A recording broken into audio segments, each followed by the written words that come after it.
네, 안녕하세요. 이지유 권정한 컨설턴트입니다. 반갑습니다. 제가 오늘 급하게 강의를 하는 이유는 원장님들께서 약수령 논술에 대한 문의가 조금 있고 중위권, 중하위권 이하의 학생들이 서울에 있는 상위권 대학, 최근에는 약수령 논술로 이제 대학교를 좀 업그레이드하는 대학들이 많이 있잖아요. 작년에는 상명대 같은 경우가 있었고 올해는 이제 국민대 같은 경우가 있었잖아요. 그래서 아이들이 과연 저도 가능하냐 이런 거에 관한 의구심이 좀 있고 질문들이 좀 있었고요. 그다음에 실질적으로 5등급, 6등급 이러한 학생들도 수도권 대학을 진학을 하고 싶어 하고 내 내신 성적은 좀 불리하겠지만 하지만 갈 수 있는 방법은 딱히 있지는 않아요. 그 친구들이 정시가 있는 것도 아니고. 그래서 오늘은 약수령 논술에 대해서 한번 전체적으로 개괄을 한번 잡아보도록 하겠습니다. 네, 여기 보시면요. 3등급, 4등급, 5등급, 6등급 기회의 전형이다. 그러나 아무에게나 그 길을 허락하진 않는다. 학기 초에 누구나 비웃는다. 이거 학기 초에 굉장히 많이 비웃어요. 그 이유는 학생들이 야, 너 약수령 논술에 한번 관심을 한번 가져볼래? 그러면은 학기 초, 즉 3월 달 또는 겨울방학 때 2월 달 고등학교 3학년 올라갈 때죠. 그때 되면 아직까지도 그때도 선생님 저는 인서울권에 갈 수 있을 것 같은데요. 선생님 저 4등급이지만 저 가천대라든가 경기대 이런 데 갈 수 있지 않을까요? 제 내신 성적과 제 학생부로요. 그렇기 때문에 아이들이 학기 초에는 약수령 논술에 많은 관심이 없고 아이 그 논술 아니에요. 이런 식으로 좀 비우는 경향이 좀 있어요. 그런데 그 밑에 하지만 비웃기 전에 네 자신의 내신부터 뒤돌아봐라. 아까 처음에 말씀드렸지만 4등급, 5등급 학생들이 수도권 대학을 진학할 수 있는 액면가로 자신 내신 성적과 학교 생활 기록부를 바탕으로 갈 수 있는 방법은 많이 없어요. 나중에 가면은 여름방학이 지나서 선생님 저 약수령 논술 한번 해볼까요? 그때 이제 그러한 얘기들이 많이 들리는 편이에요. 하지만 그때 하는 것보다 지금 기말고사 끝나고 여름방학이라는 기회가 있을 때 지금부터가 제가 봤을 때는 아이들을 적극적으로 권유를 할 때고 또는 학생들도 내가 약수령 논술에 내 등급에 비해서 좀 열심히 한번 해봐야 되겠다라는 그 시기가 지금이 아닐까라는 생각이 듭니다. 그래서 이러한 자리를 마련했습니다. 자, 이러한 설명들이 있고요. 배포하시거나 이럴 때는 꼭 저희 이지유 거 로고 이런 거 좀 지켜주시고요. 자, 먼저 첫 번째는요. 약수령 논술에 관하여 개략적으로 설명을 드릴 거고요. 약수령 논술의 대학은 과연 어디가 있는지 이 부분에 대해서도 한번 보겠습니다. 약수령 논술은 여기 지금 화면에 나와 있는 것처럼은요. 먼저 많은 대학들이요. 대부분 수능 공통 범위, 즉 수원, 수투, 국어는 뭐 독서, 뭐 이런 쪽, 그다음에 문학 이런 쪽에서 많이 나와요. 그다음에 대부분 모든 대학이 EBS에서 나온다고 보시면 될 거예요. 사실은 거진 100%라고 보시면 돼요. 물론 EBS를 좀 벗어나는 대학도 있는데 거진 100%라고 보시면 되고요. 아이들은 또는 학부모님들은요, 약수령 논술에 대해서 굉장히 생소해하세요. 먼저 약수령 논술을 해봐라라고 얘기하면은 선생님, 제가 논술이 될까요? 논술은 아무나 붙는 것이 아니잖아요라고 얘기를 하는데 그것은 약수령 논술과 기존 논술과의 내용을 혼동하는 것이에요. 기존 논술고사에 비해 문제의 양이 좀 많지만 문제가 굉장히 쉽고 짧은 구성으로 되어 있어요. 또 하나 어차피 아이들은요. 공부를 3등급, 4등급, 5등급, 6등부 학생들도 학교 생활기록부 또는 학생부 교과 전형을 바탕으로 학생부 종합 전형을 바탕으로 수도권 대학 진학이 많이 힘들고 결과적으로는 지방 사립대를 가기도 아이들은 꺼려해요. 그렇기 때문에 대부분의 아이들은 뭐 한다 그러죠?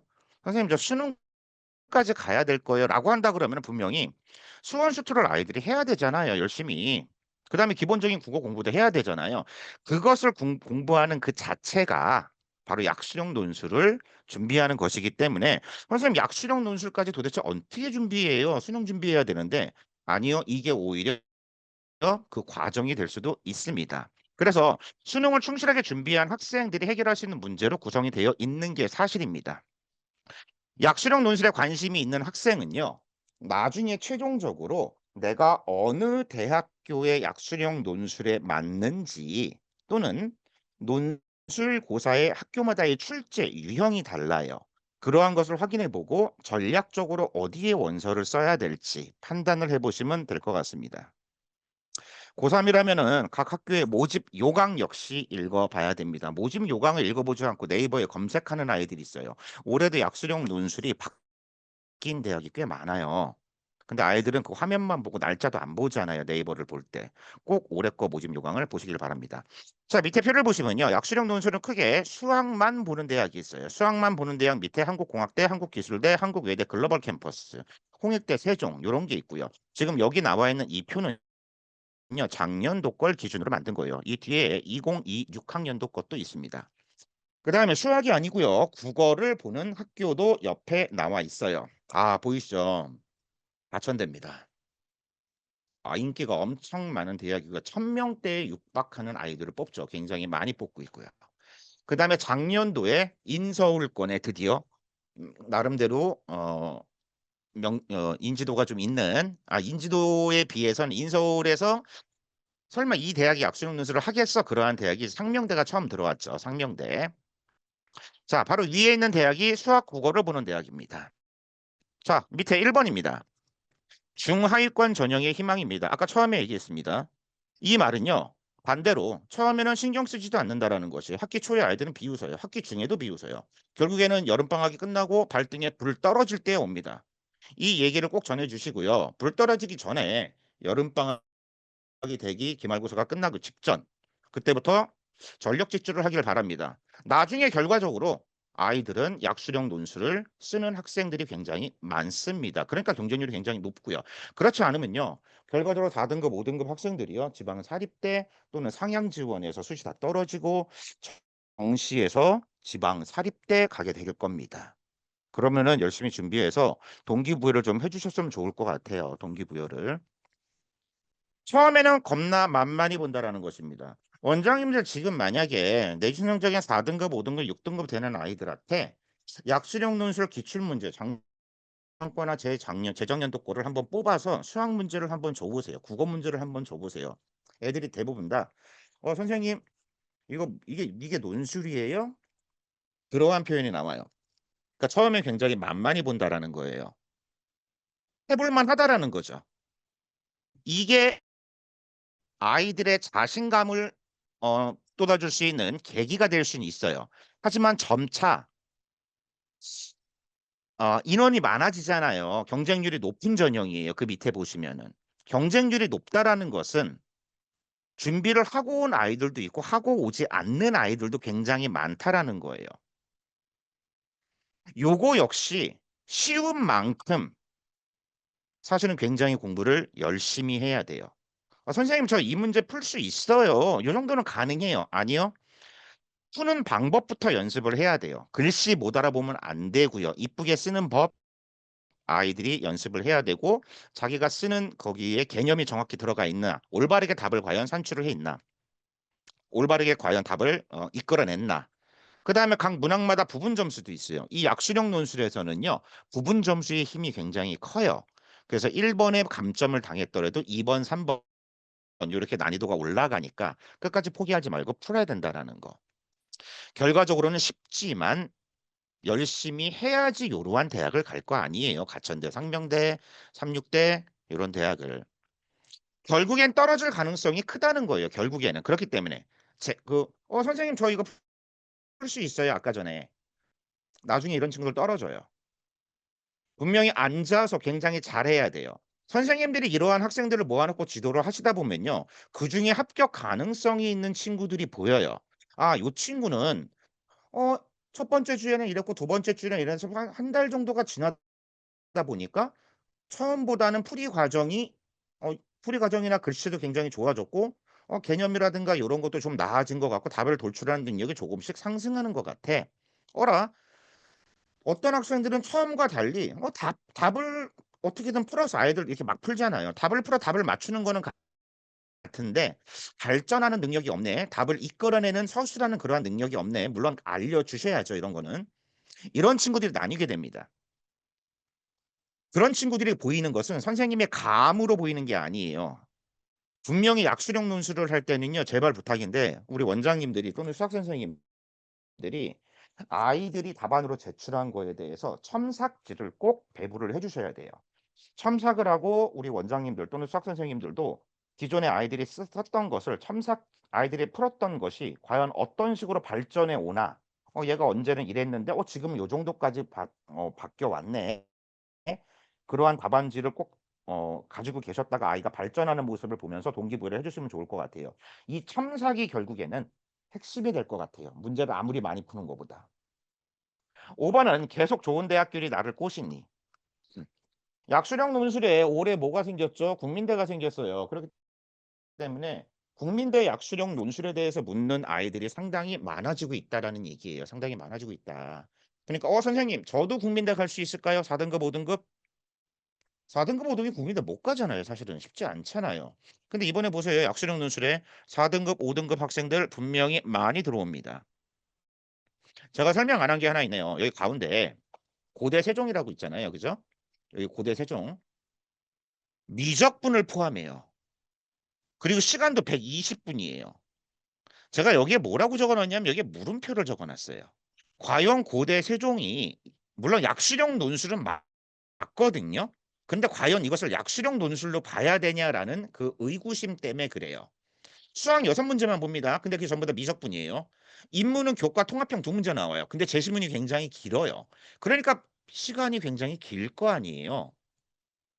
나름대로 굉장히 어렵다라는 뜻이죠. 그래서 이거 설명드리고 다음 페이지 넘어가겠습니다. 제가 이거 PPT를 굉장히 급하게 어제 만들었거든요. 그리고 쭉 한번 만들면서 생각을 했지만 제 거 영상 강의를 들어보시고 원장님들에 맞게 제 PPT를 사용하시고 원장님들에 맞게 그것을 재구성해 보시면 좋을 것 같습니다. 자, 그래서 기존의 약수령 논술에 대한 특징, 그다음에 오른쪽에 죄송해요. 기존의 논술 전형에 대한 특징을 왼쪽에 적어 놨고 약수령 논술의 특징을 적어 놨습니다. 그래서 앞에서 얘기했던 거 교과형 논술, 앞에서 얘기했던 것이 대부분 다 나와 있습니다. 자, 그중에서 하나만, 자, 여기 두 개만. 여기 보시면요. 국민대 보이시죠? 국민대가요. 우리 가천대라든가 상명대 이렇게 약수령 논술에서 어느 정도 인지도가 있는 대학들은 국어 문항이 어떻게 나오면요.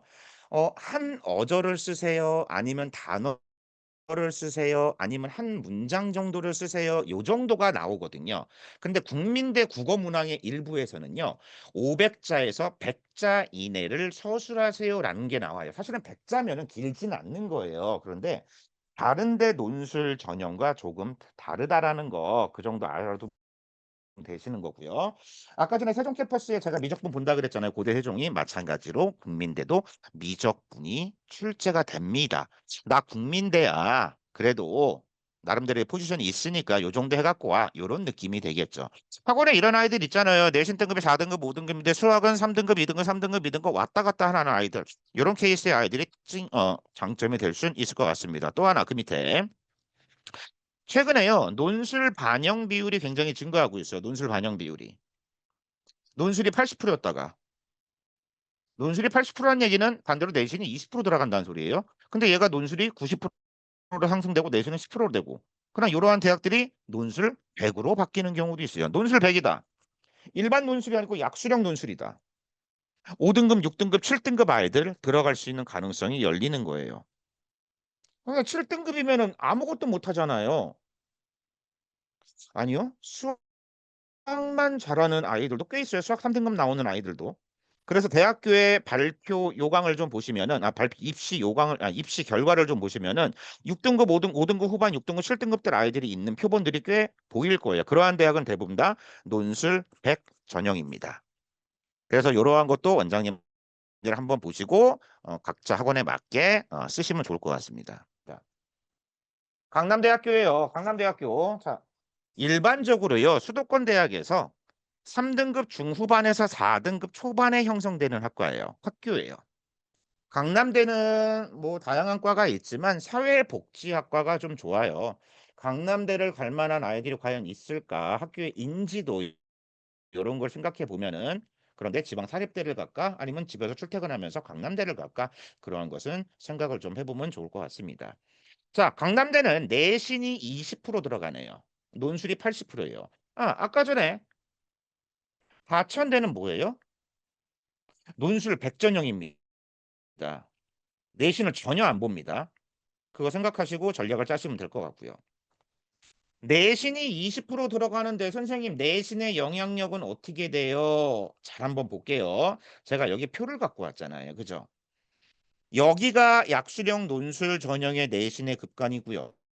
그 다음에 밑에 요것만 볼 거예요. 지역균형에 대한 내신의 급간이에요. 지역균형 교과 전형이에요. 근데 1등급은 약수령 논술 100점, 지역균형 교과 전형은 1등급 100점 똑같죠. 논술형으로 전혀 지원하는 약수령 2등급 99점, 3등급 98점, 1점씩 깎여요. 그런데 지역균형 볼까요? 90점, 100점에서 95점, 5점이나 깎이잖아요. 여기서 또 5점, 여기서 또 5점, 여기서 또 5점 이렇게 깎이잖아요. 그죠? 근데 논술형 전형은 어떻게 해요? 1점, 1점, 1점, 1점, 1점, 1점 이렇게 깎여요. 자, 보시면은 이런 걸 보시는 표는요. 자, 얘네가 무너지는 급간을 볼게요. 5점, 5점, 5점, 5점인데 여기서 어떻게 돼요? 갑자기 몇 점이 깎여요? 아, 여기가 아니고 여기서요. 6등급에서 7등급을 넘어가는 순간에 한 20점 정도가 깎이죠. 이거 오지 말란 소리예요. 네, 오지 말란 소리예요. 자, 그런데 약수령 논술 전형은 어때요? 여기서 여기도 어때요? 1점이잖아요. 그죠? 여기서 여기도 1점이에요. 여기서 여기가 3점이죠. 그 이 얘기는 뭐예요? 여기서부터가 힘들다라는 얘기예요. 얘네들은 여기서부터가. 그러면 아까 전에 강남대는 3등급 중후반 4점대 초반부터 간다 그랬으니까 4점대 초반부터 대부분 다 4점대 후반, 5점대, 6점대가 들어갈 거란 말이에요. 5점대, 6점대 아이들이. 그다음 7점대도 들어갈 거예요. 제 생각에는 8등급 때는 못 들어오고요. 들어갈 가능성이 좀 적고요. 아니, 모르죠. 약수능 점수를 다 맞으면 되겠죠. 근데 그건 드물고요. 이렇게 보시면 돼요. 여기서 끊어버리고 아, 7등급 초반선까지 들어올 수 있겠구나. 그렇게 하고 아이들을 지도해 주시면 될 거예요. 아니, 6점대 중후반, 7점대 초반 아이가 강남대를 갈 수 있다. 보내야 되는 거 아닌가 싶습니다. 일단은. 자, 그래서 이 내신 전형에 대해서 보는 방법을 말씀을 드렸고요. 보세요. 논술이요. 최저점이 700이고 최고점이 800이에요. 100점 차이 나고요. 그 다음에 논술 전형에서 내신 극간이 25점뿐이 차이가 안 나요. 실질적으로 이게 의미가 없다라는 거예요. 내신 전형이 이거 보시면요. 자, 문항수 볼게요. 10문항 보네요. 자, 인문은 국어가 8문항이에요. 수학 2문항이에요. 국어 잘하는 애들 인문 지원해야 돼요. 반대로 여기서는 수학이 7문항이네요. 공학은. 자, 자유전공 볼까요? 5대 5네요. 5문항, 5문항. 자유전공은 뭐 인문이든 공학이든 가서 자유롭게 전공을 하는 거니까. 자, 고사 시간 볼게요. 고사 시간이 아까 120분짜리도 있었고 80분짜리도 있었어요. 지금 몇 분짜리죠? 60분짜리예요. 60분에 10문항이거든요. 강남대 논술고사 그렇게 어렵지 않습니다. 논술고사 금방 지나갑니다. 시간 60분이면은. 자, 11월 22일 날 봅니다. 넘어가겠습니다.